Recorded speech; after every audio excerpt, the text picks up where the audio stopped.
Eh bien, bonsoir à tous les frères et sœurs. Très joli cantique du frère qui a chanté. C'est tout de même ceux qui nous dirigent, la parole de Dieu, qui est notre guide. Et la Bible, c'est notre conduite, mais qui possède un code de route. Et si nous voulons avoir une bonne conduite, il faut donc automatiquement respecter ce code de la route qui nous mènera jusqu'au bon port. La Bible, la parole de Dieu. Ce n'est pas un livre ordinaire. Que Dieu soit béni, c'est un livre extraordinaire. Ce n'est pas non plus un livre naturel, mais c'est un livre surnaturel. La Bible, elle n'extravague jamais. La Bible ne dit pas ce que les choses paraissent être, elle dit ce qu'elles sont réellement. C'est le livre le plus vieux du monde qui répond aux questions les plus modernes. Il est unique dans son inspiration, écrit par 40 auteurs différents, nous dit la parole, à des endroits différents, Babylone, Jérusalem, Rome, par des hommes différents, des conducteurs de peuple comme Moïse, des dirigeants comme Josué, des rois comme David, Salomon, un ministre comme Daniel, un échanchon comme Néhémie, un berger comme Amos, un médecin comme Luc. C'est la parole de Dieu. Et sans se concerter, les hommes ont écrit par des temps différents, des distances différentes, et ont écrit pour composer le livre unique inspiré par le Saint-Esprit, la parole de Dieu. Et le but de ce livre, c'est de nous faire connaître Dieu, son plan Jésus pour sauver les hommes. Alors, permettez-moi de vous dire ceci. Ne vous appuyez jamais sur ce que vous ressentez, ne vous appuyez-vous simplement sur ce qui est écrit. Jésus s'en est servi, il est écrit. Nous allons donc lire un passage de la parole de Dieu qui se trouve dans l'évangile de Luc au chapitre 4, et au verset 16. Vous connaissez fort bien ce passage, nous allons en retenir un mot ensemble à la gloire du Seigneur. Il se rendit, les questions de Jésus, à Nazareth, où il avait été élevé selon son habitude. Et il rentra dans la synagogue. T'étais coupé, Ézéchiel. Il rentra dans la synagogue, il se leva pour faire la lecture. Et il trouva l'endroit où il est écrit « L'Esprit du Seigneur est sur moi ». Il se rendit, dit la parole de Dieu, selon son habitude, à la maison de Dieu, à la synagogue. Et je voudrais vous parler en quelques mots des bonnes habitudes qu'on peut prendre et aussi des mauvaises habitudes que nous pouvons prendre. Jésus se rendait à l'église, quelle importance. Nous ne les avons pas en ce moment, mais vous le savez comme moi qu'aujourd'hui, nos maisons sont devenues nos églises. Quelle importance. Avoir de bonnes habitudes qui produira de bonnes choses, mais vous le savez comme moi qu'aussi de mauvaises habitudes produisent de mauvaises choses. Alors prendre de bonnes habitudes, Dieu nous invite à en prendre. Nous avons des habitudes à prendre pour recevoir certaines bénédictions. Il y a quelque temps, un ami avait perdu son père. Écoutez, il disait quand il est mort, j'en souffre, mais je ne suis pas étonné de sa mort. Et son ami répond, T'étais coupé, Ézéchiel. il mangeait gras, il faisait pas d'exercice, il dormait tard, et il se prenait la tête pour rien. Et à cause de cette hygiène de vie, si vous voulez, déplorable, il souffrait de brûlures d'estomac. Il avait été pourtant prévenu à plusieurs reprises, mais à cause de ses mauvaises habitudes, il a fait un arrêt cardiaque. Vous savez que nos mauvaises habitudes peuvent nous conduire à la mort. Il aurait pu payer le prix d'arrêter ses mauvaises habitudes et en prendre des bonnes. Jésus se rendait à l'église avec ses frères, la communion fraternelle, selon son habitude. Quelle bonne habitude à prendre. Il aurait dû payer le prix, cet homme, de s'arrêter et de prendre de bonnes habitudes. Se nourrir raisonnablement d'une nourriture pure, saine, vraie. Jésus a dit, ma nourriture est de faire la volonté de celui qui m'a envoyé. Quelle bonne habitude, mes amis. Se nourrir de quelque chose de durable, de vrai. J'allais dire une nourriture bio, sans OGM, c'est-à-dire sans organique génétiquement modifié. Non, non, une nourriture vraie, Vous savez que le mot bio signifie vie. Le pur, le vrai, apportera la vie. Et tes habitudes de nourriture déterminera justement ta longévité de vie. Écoutez ce qu'a dit un jour un médecin. Dis-moi ce que tu manges et je te dirai qui tu es. Dans le domaine spirituel, il en est de même. Quelle est ta nourriture? Un chrétien authentique ne mange pas, permettez-moi l'expression, à toutes les gamelles. Le Cantique des Cantiques nous dit que l'époux nourrit son épouse de froment, qui était à cette époque la nourriture des riches. Sommes-nous pas fils et filles de roi? Nous avons une nourriture appropriée, et ce que nous mangerons détermineront ce que nous sommes. Tu te nourris du monde? Tu es un païen. Tu te nourris de la parole de Dieu? Tu es un chrétien. Prenons encore un autre exemple. Supposons que vous rentrez dans une gare et que vous choisissez deux voyageurs au hasard. Vous devez deviner où ils vont, dans quelle direction, sans regarder leur billet de train. Pas facile, allez-vous me dire. Et vous avez raison. On sait qu'ils doivent partir quelque part, mais on ne connaît pas leur direction. Alors comment faut-il faire? Eh bien, tout simplement en ouvrant leur valise. Et si vous découvrez dans la valise de l'un des doudounes, des pulls, des écharpes, vous saurez tout de suite qu'il va dans un pays froid. Si vous ouvrez l'autre, vous verrez peut-être du linge léger, des lunettes de soleil, vous saurez qu'il va dans un pays chaud. Leur tenue vestimentaire vous permettra de savoir où ils vont. Écoutez ce que dit Apocalypse chapitre 7 et verset 13. Qui sont ceux qui sont revêtus d'un vêtement blanc? Qui sont-ils? D'où sont-ils? Ce sont ceux qui ont blanchi leur robe dans le sang de l'agneau. Et c'est pour cela T'es coupé, Ezekiel. ils sont devant le trône de Dieu, non pas pour être jugés, mais pour le servir. Ce qu'ils sont détermine où ils vont. Ce qu'ils portent déterminer où ils allaient. Écoutez encore ce verset de Apocalypse chapitre 3 et verset 4. Ils marcheront avec moi, dit le Seigneur, en vêtements blancs. Oui, je crois vraiment que notre marche avec Dieu détermine notre pureté, car ne l'oubliez pas, rien de souillé n'entrera dans le ciel. Le livre de la Genèse, au chapitre 27 et verset 15, nous donne ce triste verset. Quel constat! Rebecca prit le vêtement de son fils pour le mettre sur un autre. Elle avait ainsi trompé l'homme de Dieu, mais pas Dieu.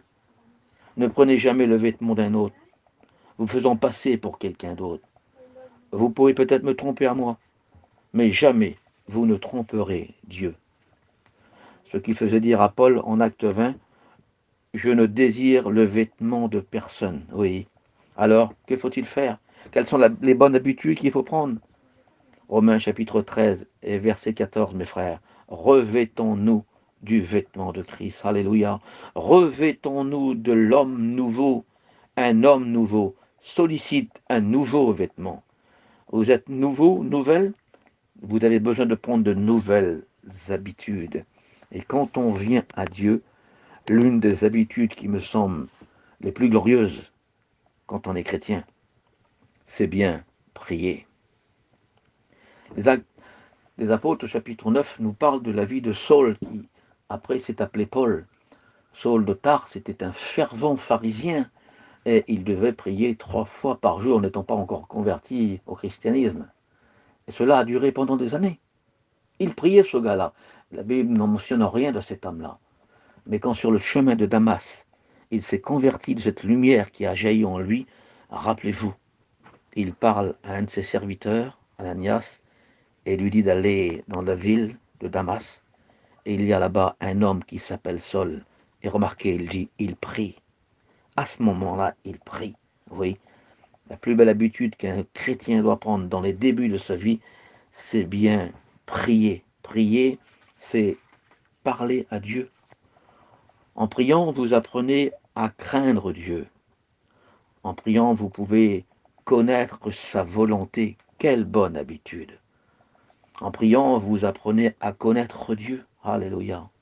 Ce que vous ne pouvez pas amener à l'évangile par votre témoignage. Ce que peut-être de chez vous, vous ne pouvez pas amener à l'évangile par vos paroles. Mes frères et sœurs, prenez la bonne habitude de le faire dans la prière. Car rien de plus grand est que Dieu et rien de plus puissant est la prière. La prière n'est pas négociable. Un chrétien doit prier. Alors le Seigneur ne te demande pas de témoigner sans cesse. Le Seigneur ne te demande pas de prêcher sans cesse. Par contre, il nous demande de prier sans cesse. Aucune activité spirituelle garantit autant de résultats que la prière. Quelle bonne habitude que nous avons besoin. Jésus était entré selon son habitude dans l'église, dans la synagogue, avec la parole de Dieu dans les mains. Quelle bonne habitude. Le frère avait raison de le chanter, la parole de Dieu. Quelle bonne conduite que nous avons. Alléluia. Alors, nous devons donc prier. Posez-vous la question, est-ce que nous prions réellement? Certains diront, c'est si dur de le faire, c'est vrai, mais ça restera tout de même une affaire d'entraînement. Vous savez, quand vous décidez de faire du sport tous les jours, si vous n'êtes pas habitué à ça, vous verrez que votre corps va vous faire mal, que les nerfs vont se tendre, que votre cœur va s'emballer, et vous aurez mal dans vos jambes. Vous savez pourquoi? Parce que votre corps n'est pas habitué à ça. Mais plus vous vous entraînerez, plus vous marcherez, vous courirez, une semaine après, vous en ressentirez les bienfaits. En faisant ce sport, vous évacuerez les tensions, le stress et toutes les toxines qu'il y a dans le corps. Oui, c'est une affaire d'habitude. Vous vous sentirez une semaine après beaucoup mieux et vous dormirez beaucoup mieux. Il en est de même de la prière. Quelle bonne habitude. Oh, ce n'est peut-être pas facile les premiers jours. Ce sera un véritable combat. Le cœur n'est pas habitué à cette pratique. Vous allez vous sentir mal et fatigué, c'est sûr. Vous sentirez vos prières qui ne déplaceront pas le plafond, c'est vrai. Mais il faut vous battre, prendre ce rythme. Mais toujours continuer. Votre cœur, votre vie en ressentira les plus grands bienfaits. C'est une affaire d'entraînement. Et si vous le faites, si vous prenez ce rythme de la prière, quelle bonne habitude. Toute activité, vous serez dispo pour le faire. Alléluia. Par contre, il y en a qui arrivent mieux que certains dans ce domaine. Pour quelle raison? Eh bien, ils ont avec eux un coach, un entraîneur.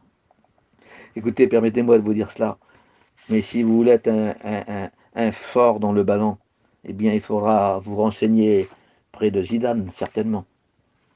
Si vous voulez être un expert en cuisine, il faudra peut-être aller voir Etchebest ou Noël Robuchon, je ne sais pas. Si vous voulez vous informer sur l'informatique, demandez conseil à Bill Gates. Oui, ça semble logique de demander à quelqu'un qui l'a pratiqué avant vous. Qui de mieux que Jésus peut nous enseigner à prier, car personne d'autre ne l'a fait et n'a cru autant que lui dans la prière. Quelle bonne habitude! Nous avons besoin dans notre vie de prendre ces bonnes habitudes, de nous mettre à part pour prier, de considérer notre maison comme la maison de Dieu, d'être en contact avec nos frères et sœurs. T'as été coupé, Ezekiel. Quelle bonne habitude. Je voudrais terminer avec ceci, en posant un jour cette question à un chrétien. En priant, qu'est-ce que tu gagnes? Et il répondit, je ne gagne pas, je perds plutôt des choses. Et l'autre a dit, je ne comprends pas. Et il cita ce qu'il a perdu en priant. En priant, j'ai perdu la colère. En priant, j'ai perdu l'orgueil. En priant, j'ai perdu le moi. En priant, j'ai perdu la cupidité. En priant, j'ai perdu la jalousie et l'envie. En priant, j'ai perdu la convoitise. En priant, j'ai perdu le mensonge. En priant, j'ai perdu l'impatience et le désespoir. Nous prions non pas pour gagner, mais pour perdre parfois quelque chose qui nous permettra de croître spirituellement. Alléluia. Je conclurai avec ce verset de Philippiens, chapitre 4 et verset 6. Concernant perdre quelque chose, écoutez ce verset. Ne vous inquiétez de rien, mais en toute chose, faites connaître vos besoins à Dieu par des prières. Et le Dieu de paix gardera vos cœurs et vos pensées en Jésus-Christ. Comprenez ce verset. Ne vous inquiétez de rien, mais faites connaître vos besoins à Dieu par des prières. Et le Dieu de paix gardera vos cœurs. Il ne répond pas à la prière ici. Il répond à l'inquiétude. L'inquiétude. Le Seigneur dit, il te gardera, c'est un Dieu de paix, il gardera ton cœur et tes pensées en Jésus-Christ. Il ne donne pas réponse à la prière, il enlève l'inquiétude. Parce que la personne peut être inquiète. T'es coupé, Ezekiel. Prenons donc ces bonnes habitudes de nous confier en Dieu et à ne pas nous inquiéter, parce que l'inquiétude dans le cœur de l'homme n'a jamais apporté quelque chose de bien. Mais prenons ces bonnes habitudes de nous garder en paix avec le Seigneur, et le Seigneur nous bénira. Que son nom soit béni. Nous te rendons grâce pour ta parole qui a été annoncée. Nous savons qu'elle ne revient jamais sans avoir fait l'effet dans les cœurs.